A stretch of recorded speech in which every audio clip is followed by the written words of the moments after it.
Well, the very first Procol Harum album has a wealth of interesting musical ideas on it, which I think probably set the stage for what followed it, the second album, Shine On Brightly. You then got into long form composition with In Hell 'Twas in I, and possibly one of the first bands to actually explore that kind of sidelong work. Possibly. I mean, one didn't think much. We were just trying to do something different. Usually, we were trying to progress in our composition, if that's not too fancy a word for rock, and recording. I mean, after White Shade of Pale came out, Sgt. Pepper came out, but sometimes people think that it might have been the other way round, but it wasn't actually.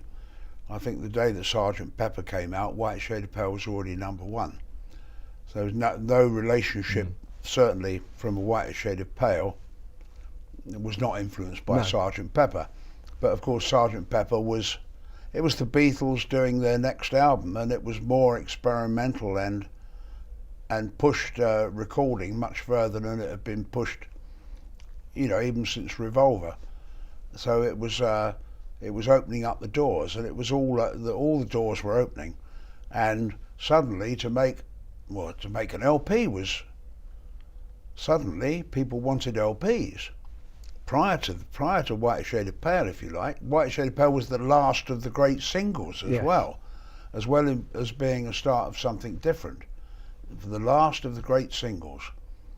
And suddenly we could, especially by the end of 1967, the world was your oyster, in that people would not turn their nose up at an LP, and they would not turn their nose up at something that was more than 5 minutes long.